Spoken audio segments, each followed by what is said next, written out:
Good morning, everyone. Thank you for joining us for this interesting panel discussion that we have. We were having a pre-chat before this, and all of us are pretty excited to understand this better because this is a very exciting time when it comes to regional and vernacular strategies. It's ever evolving.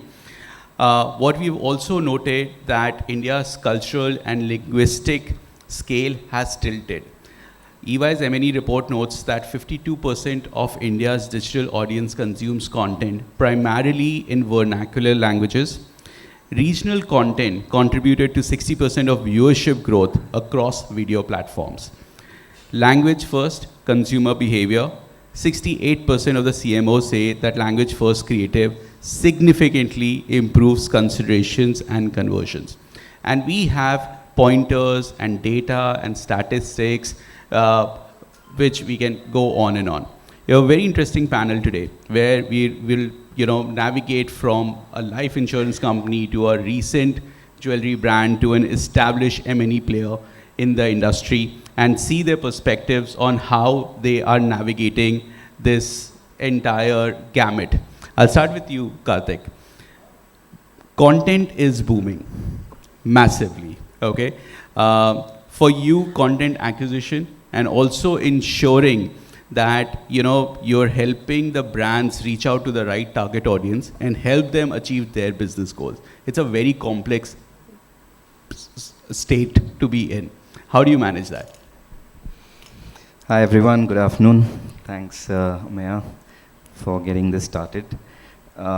So I represent the Z network across the multiple platforms, right? And we all know that the content boom that we are witnessing today across devices, platforms, formats of storytelling, professionally generated content or user-generated content. There is a huge appetite both for creation as well as consumption. So how do we go about it at Z? The discussion is around how we address the many Bharats in India. And it's not one Bharat, but the many Bharats which we look at in a very language-first approach. We speak to 850 million viewers, 200 million television households. But at the same time, while we have that kind of a mass reach, we also need to connect with each individual at a very emotional core. And that's what the power of content or the power of storytelling, which then builds the power of the platforms. And then when our advertiser partners or other platform partners value that, and that becomes the monetization stream, because when you have the attention of the audience, then brands are able to better deliver their messages as well. So at our core, over the last 35 years that Z has built multiple markets, starting off with India's first private television channel, to now having a play in 11 languages, and in each language serving the needs of that market in that language. And that's really the playbook that we've also taken into the OTT brand ZEE5, where we do not operate as one ZEE5, but we have 7 language-based UI UX journeys, 7 language-based pricing bundles, and a content strategy and a commissioning plan. So each language behaves as a brand, while there is an overarching theme of what the Z brand stands for. Sean, I'll come to you. That's a very interesting, product bundling, if I may call, where each language has a different product. And we've seen about 30 to 40% of, embedded storytelling uptakes a higher percentage from the customers. Sean, for your brand, which is a recent phenomena and you're doing remarkably well, how did you navigate this? How much of that was a national narrative and how much of that was regional narrative? And what did you see as an outcome of your journey so far with Indriya? Thank you, Karthik. Good afternoon, everyone here. So I represent Indriya from Aditya Birla Group. नाम तो सुना होगा by now, at least Mumbai and Delhi audiences.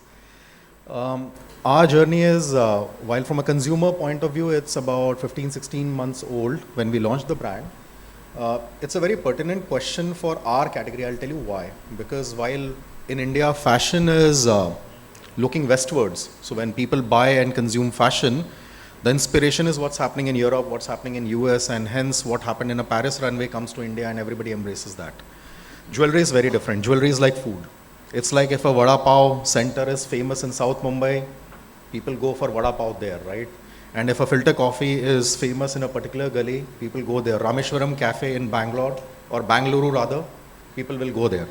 Jewelry is like that. So every catchment plays a very important role. And hence when we started, we were clear that we will first try to two-tier our approach, which is to say there will be a national homogeneous brand building effort and there will be an effort on regionalization. And that regionalization also is to the extent of one catchment, one linguistic cluster, one ethnicity at a time. Hence we started with West and North predominantly. That was our strategy because we had to learn better. These are little easy markets in that sense, not saying that it's extremely easy, but that's what we did. So we started with North, which will be either India Hindi speaking or whether it will be Punjabi consumption in terms of content. Then we came to West, which is Maharashtrian and Gujarati largely, and Hindi again, and English. And then almost after 7 months of our launch, our first South market was Hyderabad. And we had to learn a lot. We had to look like a local Hyderabadi brand or a local Telugu brand, so to say. And that means you have to do it across all touch points of consumer experience. It has to be from design and inventory that's there in the store, which appeals to a local customer, to the kind of communication, to the messaging. Our messaging is very contextual. It's not only about the creative, which is what you are showing or what you are speaking. It's also about whether you have to have a price communication, you have to have a festive communication, you have to have a national communication, all depends on what is relevant for that socio-culture or that region. Right. And very appropriately, my friend said it's not India and Bharat, actually it's many Indias within India. So that's the problem statement that we try and address, and that is what builds the relevance with customers. So people might be aware, but they will not come to your store. They will not buy your jewelry unless they feel like you understand them very well. Right. And that is what we are attempting in terms of creative, in terms of store experience, in terms of the kind of staff we hire, ethnicity of staff in the store. So it goes many layers there to build the experience that we are building. No, absolutely. And I have a point for Karthik. I'll just have a question for Shubhankar and I'll come back to you, Karthik. Shubhankar, insurance, especially life insurance. And you had a very interesting point that while my brand communication could be in multiple languages, my fulfillment is still in English, right? So how do you navigate that, first of all? And, what has been your communication strategy? Because you're also a recent brand. You've launched, you've come into a market which is fairly cluttered, fairly unaware, uneducated, and unwilling to invest on this as well. I think the CMO's role in any life insurance company is the most interesting, and particularly in India. See, I'll just give you, I'll introduce myself a little, and then I'll tell you the interesting part of it. So I represent India First Life. You may have seen some of the campaigns we are currently live with. There are a lot of places where you would see Halka Lagega written. So that's our campaign where we are trying to say, जिम्मेदारियों का बोझ हमसे बांटिए, हल्का लगेगा. Now, this brings us to, the interesting part of it. See, this is the first time we are going and saying in Hindi, right? जिम्मेदारियों का बोझ हमसे बांटिए, हल्का लगेगा. Before this, we used to say certainties of life, whatever. Now, this is again not a national language in the sense that a lot of people in the South does not understand this. So, and that is what I guess the most interesting part of India is. 22 different languages recognized in the constitution. 121, I am told, I googled it some time back, and 121 total languages other than English. And we are continuing a legacy of all our documents since the Brit times. A lot of regulations, a lot of formal communication is all in English. Today, if you buy a life insurance policy, the policy document comes in English. Doesn't matter if I have explained to you in your regional language or whatever. So these will probably change, okay, as we go along, because the Bharat that we have is still not properly addressed in life insurance buying, or for that matter, any insurance buying. Our total penetration with general and life put together is less than 4%. and that's a major opportunity as well as a concern. The concern is that a lot of people who need the product, whose families would really benefit, don't have it. And the opportunity is that it's a dream for any business house or any marketeer to try and address this market effectively. To address the specific question that you asked, Amaya, is how do I communicate, and then when we fulfill, there's a difference in the language. So we don't actually, okay, honestly, that gap remains, okay. It's sad, and it's still true that if I explain, my sales guy on the field, I may have communicated the essence of the brand, the essence of the product, and even the discussion may have been in a different language, in a regional language. Let's say I'm a Bengali, and somebody explained the product to me in Bengali. When I'm applying for it, I have to give a vernacular declaration, okay, saying that I've understood, and the vernacular declaration is in English. Okay, and then somebody has to say that, yeah, I've explained to him in Bengali. Now, these legacy issues, hopefully, gradually as we go, and the government is pushing, and all the business houses are pushing to get the penetrations done. And therefore, you will see the leading part of it has to be communication. People have to know about it, is now all changing to various regional languages.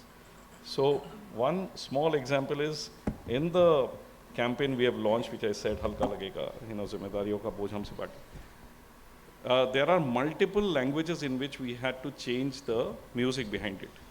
Yeah. Okay, so the song that we had selected is in Hindi. It's a very well-known song from Qayamat Se Qayamat Tak, and then we had to do dubbings and regional flavors in various languages to make it popular. That is hitting a sweet spot. Okay, so I guess we have to really treat, as he said, many Indias in India, rather than just start talking about one India and have effective communication. Actually, that you touch upon a very good point, which I wanted to come up next, and I need point of view from all of you. In the time where digital marketing investments have surpassed traditional, our latest report showed that over 1 lakh crores of media investments, digital would be 55% plus, right? When a brand is needing and wanting to scale, reach out and drive hyper personalization and localization, how do you maintain that scaling at the same time maintaining the authenticity to that micro Bharat which we are talking about, right? So it's not just plain dubbing or changing the music, right? So, what trends are you seeing, Karthik? How are you helping the brands do that, and how are you doing that for your own content and marketing? So yeah, I mean, digital is growing at a very rapid pace. It has last year overtaken advertising spends of traditional media, if you call it that, on television as the lead medium of advertising. I guess a big contributor to that is the need to very sharply target and do a one-on-one messaging or a one-on-one personalized brand imprint, which of course in digital parlance everybody measures as impressions. However, impressions by themselves do not lead to a shift in behavior or a purchase conversion. It is the moment that you create, which, if it is anchored to some sort of an emotion or a story or your brand purpose coming through, is that impression an attentive impression? That attentive impression is what then translates to some sort of a change in the consumer whether it's a buying decision or say a reappraisal of the brand. And brands who sort of look at it from that lens of storytelling and moment making, whichever be the medium. And I'm sure for various categories, all brands run their own sort of experiments to say that what's my right mix of media. CTV today is a very hot topic of discussion because CTV is able to bring the best of the two worlds, right? Which is an in-home engaged viewing experience with possibly a collective occasion. And that's where if your brand comes, it becomes part of a collective conversation as opposed to a individual impression. At the same time, it's measurable, targetable, and attributable. So the solutions in the media landscape are evolving, but one truth that will always remain is the emotion anchor and the storytelling. And to his point earlier, if you're able to go deeper, of course, we produce a lot of content. We do about 20,000 hours of content annually. And when we are speaking to 10 different markets by language, we still go deeper in it to say that Maharashtra is not one Maharashtra, right? You have the Puneri and you have somebody who's from Nashik, and they are very different. You have a story based in Konkan, it is very different.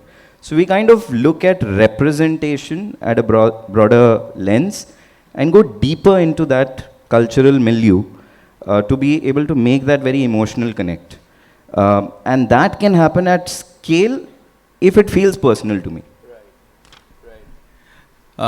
Shan, to add on to what Karthik's saying, television, I personally very strongly feel for a brand building, television, out of home, print plays a very critical role, right? While digital is a frequency, at a much lesser cost I'm able to reach. And that's where, OTT and CTV plays a very critical role because television has become smart and it's a blend of both. So it's a brilliant boon, honestly, for, advertisers today. And you're also mentioning that you very recently started television, right? So, but you've achieved quite a scale in at least your brand awareness, at least from what I'm aware of. What has your experience been?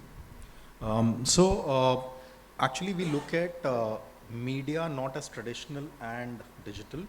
We look at media as where is it consumed, not as in place, but what is the surface. For example, if you're watching something on a large screen, which is a TV, it's TV. Whether you use satellite channel like Z or Star or Colors or anything else, or you're using the OTT platform, the consumption is on a large screen. So the user experience is same. By the way, consumers don't recall our experiences when we do a consumer survey for Dipstick on brand. They can't recall which program or which channel they saw a particular brand on. What they recall is, I saw you on TV. And that's the attention span is so less that they will not recall. So we create content and we advertise and reach out to consumer basis the surface. So our planning is a large screen planning versus a small screen planning. A large screen planning is at a family or a node level, whereas a small screen planning is typically at an individual level. So if you start discriminating like that, a brand like ours, launched now in 22 cities, was able to create awareness of almost 45% on large screen without buying a satellite television. That was possible because we had OTT. We had all the apps which are present on connected TVs today. We were present on OEM integrated platforms like LG and Samsung. We were one of the first brand to be on Google TV and Cloud TV integrated. So you are seeing us on large screen. And as a jewelry brand, you need visualization to love a brand and come and buy, because you need to see the design. You need to see how culturally it is integrated. So that's one part of it. The second part of the thing is, there is a scale, there is a customization, and there is personalization, which he spoke about. Everything can't be personalized. While in theory you call it a segment of one, in reality to achieve a segment of one is only first party data. You can't do it when you don't have first party data. So what we do is, at scale, we create a larger than life brand impression to drive brand awareness and maybe some bit of salience. But customization plays a role in terms of building relevance and affinity and consideration for the brand. And if we can get into personalization, that is where repeats start happening for us. So to just give an example that he spoke about, Maharashtra is not one Maharashtra. For us, even a city is not one city. My Borivali store is very different from my R City store today. Because in Borivali, first we started understanding that 65% of the catchment is Gujarati population. It's not even Maharashtrians. We have to reach out to Gujaratis in their medium of conversation, which is Gujarati. Then we also realized that 25% of the shoppers who come to that Borivali store are also Maharashtrians, which is on east of Borivali and not on the west side, which is the affluent Gujaratis stay.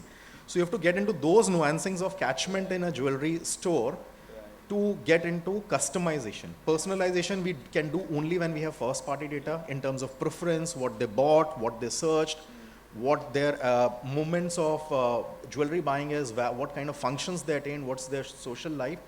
That is where personalization layer comes in. So it's the 3-tier approach that we use in terms of reaching out, and that's why the consideration numbers are good for our brand. No, makes sense. In fact, we were having an interesting discussion just before the session, and while all the vernacular and and regional strategies have generally been thought to be focused on tier 2, tier 3 cities, there's a lot of strategy, as you rightly put, within your top metros, right? You have so many regional nuances just sitting in your top cities today that this needs addressed first, or maybe in parallel with tier 2, tier 3 cities, and cannot be negated. Shubhankar, to you, with so much segmentation or micro segmentation, and you have a product which needs to build a lot of education, a lot of awareness, right, to start with, right? Then, if at all, then you reach a point where you say, okay, this is my product, it has an emotional connect and everything. How do you drive that, especially in low penetration markets? Yeah, I'll get to that. Before that, I just wanted to tell you guys, you have your own ZTV. So, it makes a difference where they have seen our brand. So now that we are spending some money on this campaign, customers are very intelligent. At the back of their mind, they are also thinking how much money you have spent. Then are you a large brand or are you a small brand? वो मुझे YouTube और Insta में देख के ना, he doesn't get impressed. I can pass on a message, but जब तक मैं TV में ना आऊँ, या if they don't see me on print, on media and sizably, they don't feel that I mean, if you have the capacity to spend, then they feel that, okay, ये brand थोड़ा बड़ा है, अच्छा है, dependable है. Not a fly-by-night operator. Not a fly-by-night. I mean, Insta में तो कोई भी कुछ भी डाल दे. I'll just make an addition to that. So obviously, TV is a huge trust medium, right? And it is well regulated. It's got a great sort of track record of responsible programming and things like that. So it's maintained that trust position in households. And if you're a brand which is on TV, then you must be a brand of some repute, and you must be doing well, is the sort of coding that happens. Now, a lot of brands who are smallish, who want to get started, there are startups, they are more local brands, jewelry brands. Like, I'll give you an example. There was a jewelry brand in Bangalore, which had 4 stores. And we did a deep integration. They could not buy any inventory on TV. They were a smallish brand. So there's this show in Zee Kannada called Sita Rama. Sita is the name of the protagonist. She's like a working woman, etc. And there was a wedding that's approaching. So this brand approached us. She has 7 million followers on Instagram. And she's known on Instagram as Sita and not her actual artist name or the persona. So the character that you're seeing on a daily basis becomes the sort of emotional connect, and she becomes the brand. So when she visited the store, that became content which the brand used, and it gave them huge traction because then that was linked to driving footfalls or visibility for their store. So the borrowed equity from something that you trust, which is the character on television, translated to what happened in the store, just an extension to the point he was making. I'll just quickly give the answer to your specific question about how we communicate to various people. So see, in our business is not in the sense where it's a very serious consideration. Yeah. Okay, we are talking about if I am not there, then what happens to my family kind of discussions. It's a difficult discussion. Okay, though life insurance has other investment opportunities. Okay, and I was telling you this, that it's great to know that it's one of the avenues in which you get the maximum number of years you can get guaranteed returns. So आज आपने 1 लाख रुपया दिया, 5 लाख रुपया दे दिया, 5 years you pay, and then for your life till 99 years or 100 years or 110 years, you will continue to get a regular return which was guaranteed today. Okay, now ये चीज़ ना बहुत जगह पे highlight नहीं होता है, education नहीं होता है. I think all of us here in this room, we are digital savvy, we can search, but I can guarantee you the moment you have a life insurance person, after some time, somebody will probably ask you, यार कहाँ पे डालना चाहिए पैसा? Okay, retirement के लिए क्या करना चाहिए? It's all there. But the education and the serious consideration when it comes, they would like advice. Okay, they would like somebody who looks credible to talk to them about it. And herein comes the subtle messaging over a consistently over a period of time. Okay, so the education cannot be, and we have tried everything. We are a 16-year-old brand. Okay, the life insurance industry became privatized since 2000, so 25 years now. Before that, 50 years, it was only LIC. And strangely, before that, okay, there were 200 life insurance companies, okay, which were all amalgamated to make LIC. Okay, so we have had a history of a lot of life insurance in India. Education is zero till now. Okay, only in the urban centers, even then. Okay, and I see people working in our company don't know products properly. Okay, what they should buy. So, having said that, I think the maximum we can do, okay, currently is to say that there are two things you can buy from life insurance companies, okay, which are important, which nobody else will give you. Okay, and one is a death benefit and one is a long-term living benefit. Okay, that is not for when you are not there, but that is for you to consume when you are there for a very long. इतना अगर हम लोग spread कर पाए ना, I think both these products are needed. Okay, seriously, we are trying a lot of things. Even at a micro insurance segment, these products we are trying to give. हम वो नुक्कड़ नाटक भी करते हैं. Okay, although those also we do in various places in the regional languages. Chhau dance in a rural Bengal. Okay, but it takes a long time for the message to gradually creep down, because it's the consideration only comes in when the need is felt. Okay, till then they know, they just sort of know something is there. Right. So so that answers, I guess. So, the thing is that on the dais right now have brands which are not very frequently purchased, right? The consideration is a lot, both for, big ticket size jewelry or life insurance. So I understand the pain that, as a marketer, that we are kind of for a longish period, continuously reaching out to the customer, educating them about the brand, and it may just so happen that they want to buy, some other brand hits them and takes all the benefit of all the communication, education, and awareness that you guys have built in. Now, I'll touch upon one topic. While we are talking about the communication, which is so fairly complex, one, to design, second, to strategize and deliver and implement, right? And at the same time, one of the very critical aspects which has become very critical today is on data, consent, privacy, transparency, right? What is your take or experience in your own organizations? How you managing that? In terms of making sure that your brand is protected, your client data is protected. What kind of interventions you've put in place?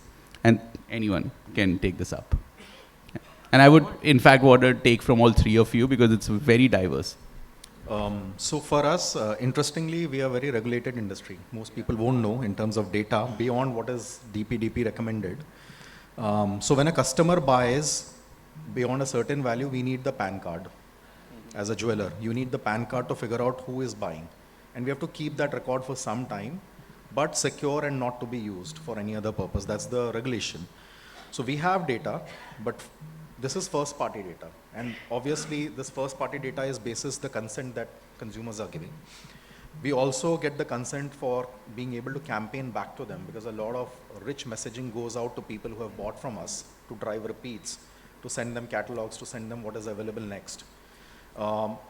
We have to build an entire backend. Being a new age jeweler, we had the advantage to wire up the entire backend with technology. So while on the face of it, jewelry is a high touch category, consumers would like to spend, a woman loves to spend hours in a store, doesn't want to see an iPad or an endless aisle, but every counter of ours has an endless aisle. The data goes back, the data resides in a CDP, and we have a complete marketing automation at the back end which works tirelessly to figure out the ethnicity, to figure out the PIN code, to figure out what purchase value you bought, and hence map it back to your entire digital footprint of saying what are the affinities, what are your likes and dislikes, and how we can market them back. We also use partners where we augment our data, but that data doesn't come to us rightly so by regulation. So we have those attributes with our partners in terms of what are they buying in non-compete category and being able to campaign back to them. We also build look-alike audiences basis them to reach out to wherever they have their digital footprint. And then there are partners with whom we campaign without even understanding the users. For example, a bank. They have a HNI set of segments. They want to send a certain offer to their HNI base. We won't know who they are. They won't give us that data. But we definitely know how many people came back from that database. So you have to ring fence at every level so that you don't cross the legal line anywhere. And equally, you are able to build an experience which is more relevant for the user, because they were happy to share their data and happy to be receiving communication from your end. So we treat it with complete transparency in terms of what we are going to do with that data. Karthik, you want to take? So of course, I mean, DPDP Act now mandates a few things, but I think as responsible platforms, we've already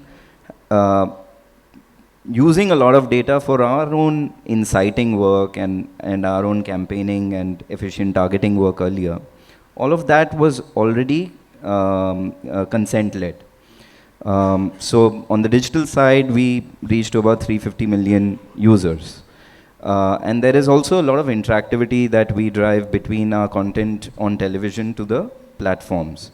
So that, because we see that about 60% of video consumption is happening in this intersection. It's an and world. It's not ki TV pe hai ya digital pe hai. There are occasions of TV and there are occasions of digital, and we need to serve both. And brands are also looking, or at least brands who are looking to scale on brand as well as perf, are looking both. Our philosophy is trust-based, kind of call off every place on the app when you're onboarding from the app store to, say, a free video viewer. And then there's a journey cycle from, say, free consumption to paid subscription. At each of these points, there are friction points, and better data obviously helps us resolve that friction. We are, of course, wanting to build that first-party data. We have a tech center in Bangalore. All the data resides on the cloud. None of it is known at any of our front-end teams. All of this is at a very cohort level. So while the data resides with us, we only speak to them at cohort levels, and whatever we do on app through our push notifications, etc., happens basis consent. And there's a very easy switch off, switch on mode which is available, all of which is, I think, part of the DPDP Act. But these were already in practice. I guess the challenge in the industry, at least in the app marketing world, is that you're competing for attention across all these apps. And nobody wants to be spammed with notifications. So that personalization, to the extent that I'm able to kind of predict the mood, the occasion, and then give you the right suggestion, so that it feels like an aid and not a burden. I think that's where we are using data and training data, and with newer AI models, which we also experimenting with, and some agentic solutions that our CDP partners are giving. We are kind of working towards utilizing that data in a more mindful manner. No, I think, enabling a customer, because I think a customer today is in a maze to figure out where all I've given consent, how I can switch on, switch off, like you mentioned, and you have to like individually go onto each of the app to figure this out, which I don't think, anybody really. Yeah, there's so many layers. Is my app tracking you? Is my location on dynamic sharing? And then there are so many layers to, is this data going to be used for promotional reasons? Is this going to be shared with other partners? There can be so many layers. Now, how many of this do I keep track of? So giving that control to the customer, I think, will be beneficial in the long run. Keep it transparent so that there's a better chance of your user responding to your messages. And more trust to your brand then, right? Shubhankar? I'll tell you what Madhav said just now. There was a very different experience I had with a friend of mine when the D&D DNC came in. Okay, so I had put in D&D DNC, registered with it, so no calls coming, spam, etc. So one day, he and I were sitting and he says, so I said, I've signed on for that. And he said, no, I don't want to sign on. I said, why? Itne sare faltu ka call. He said, I'll miss out on some offers. Okay, and that made me think, there are a lot of people who would like to know ki you are. I am. And there are so many of us. My only problem is I don't want to receive calls, but internet pe jo karna hai, please recommend, please tell me what to eat, where to shop, which movie, understand my interest, decode for me, tell me. Perfect. So unfortunately, we live in an era where data can be manipulated so much by unscrupulous elements, so it is protected. Of course, I am in a financial industry, and there are enormous regulations, DPDP being the most stringent for us. We have to keep on taking, OTP-based approvals for almost everything that we do with the customer. Having said that, currently, I think the onset is that, protect everything about the customer, and really, really very little that you can start marketing to the customer. But it will give us, once we have acquired a large number of customers, it will give us a good chance to customize experiences for the customers and to make relevant offers. But it is taking away the pleasure of telling the customer what is there out in the market. Okay, so I don't know where the trade-off will happen as we go along, but the customer is getting boxed in. Okay, that's my feeling about the regulations. Completely.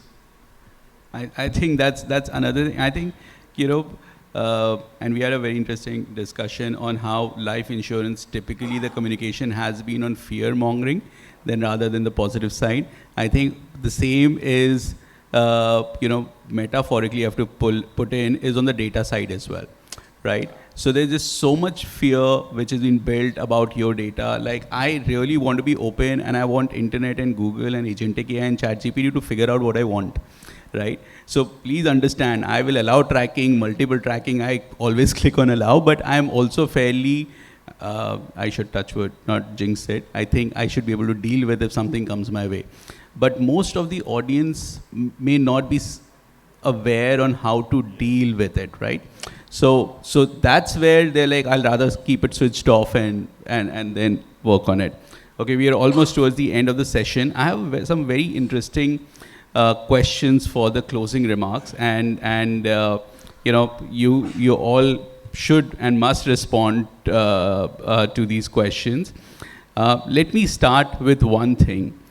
In your experience, maybe in your industry, maybe other brands or so on, so it doesn't just has to be your brand.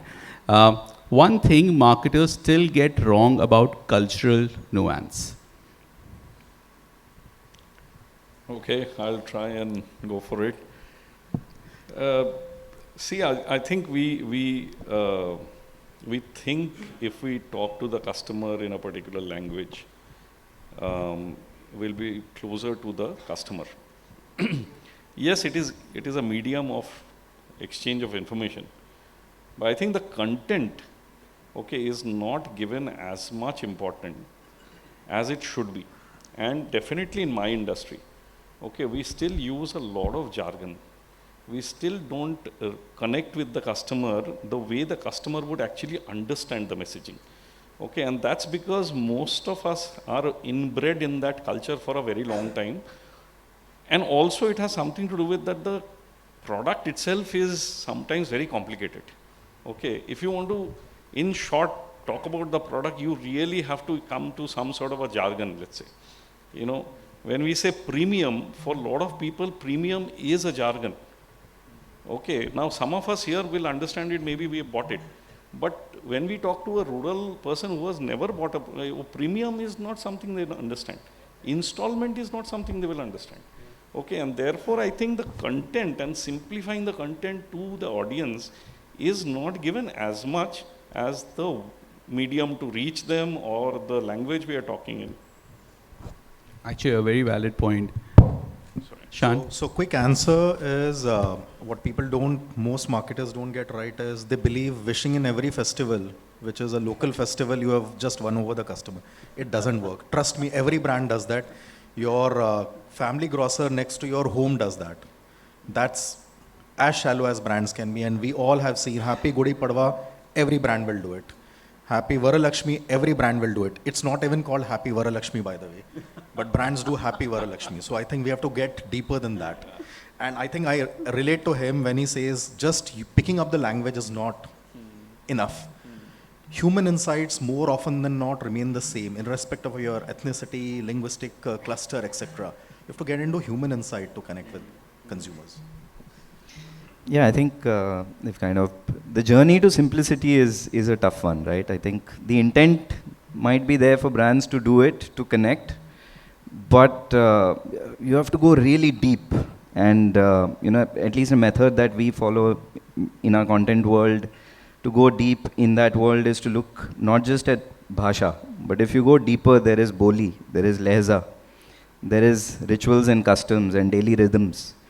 So you have to go that deep to really be able to engage. If you're going deep in Bharat and deep with a vernacular strategy, you have to feel like you belong to that world. And that's a continuous process. And I think that's where the catch-22 comes in, right? Because if I want to scale and I still want to get deeper, I think that's where somewhere the balance has to be done in. Okay, one last point from all of you and as closing remarks. One cultural insight from Bharat that surprised you recently. So recently I was in some consumer visit outside of Chandigarh. This was for our Punjab market and also the free dish market over there. So that's an underpenetrated market. So there was a young woman who said कि पड़ोसी के घर पे जाके TV देखने में अच्छा नहीं लगता, तो इसलिए मोबाइल से काम चला लेते हैं. Now what we realized, and we saw this also recurring, I mean TV is about 65% penetration there. So mobile has become a necessity, especially after the pandemic, but TV remains to be the aspiration. And they are working towards that 10,000 rupees where they'll be able to put a TV on the wall. Shan? Very interesting one. Recently, we, in last couple of months, we opened 2 stores in Patna, doing very well. So one of the interesting things is we often underestimate the affinity for brands, the want for brands, and the paying capacity of consumers. We often grade people by what pop class or population cluster or locality they live in. Extremely misleading. Extremely misleading. Extremely unassuming customers will walk into your store with crores in their account. We've seen enough memes on that, So very interestingly, I mean, we were surprised with the store performances in Patna, which do much better than a lot of big metro cities. And the aspiration there is they want a fashion brand or a jewelry brand for social standing that I use this brand. Very interesting aspect, which is not so much in large metros, because there I think it's more normalized and it's okay. But in smaller cities, what we found is if you are gifting, you need to gift a certain brand, and hence that box or packaging and the brand insignia is extremely important. And how do you really cash into that kind of an insight to say, I will build an entire campaign around gifting, for instance, or campaign around somebody presenting something is some insights that we picked up, and it became not for large metros like Mumbai, but for a smaller town out there, it's extremely important. Oh, I think that's supremely insightful. Shubhankar? Money is taboo. In India, what I have realized while doing some consumer research, etc., is we are still not comfortable. You know, many cultures, and there are subcultures within, don't introduce their children to money and how to deal with money till very, very, you know, when they are adults, kind of. It's taboo. You know, and the moment we talk about profits, investment, how to maximize your returns, these are not something we discuss in households. Okay, and it somehow affects us as we, yeah, except maybe Gujarat. That's something we found out during this very recently. That's the market where it's the most diversified, in fact, even at the tertiary end. Doesn't matter how much, you know, the person is earning or investing, but it's the various places where the money has been put is the most diversified. And I was sharing with you before this. But the point is, you know, other than some pockets like this, which are more business-oriented, friendly, most of the other places are taboo. We don't teach money, and that's something which affects us deeply when we talk about the world of finance and the three legs of finance, either banking or insurance or mutual funds. All of it affects, because we sort of grow up without the families having taught us about it, or the school and colleges, and then we are supposed to sort of, you know, figure it out by ourselves. And that is why we keep asking friends, family, tu kahan pe dala, kya kar raha hai? You know, and then WhatsApp universities. In the influencer marketing world, our influencer is still family and friends for the longest time. On that note, thank you everyone for patiently listening and hearing our discussion. I'm walking away with a lot of insights, and I hope it was very helpful for all of you as well. Thank you everyone. It was lovely to have engaged with all of you today.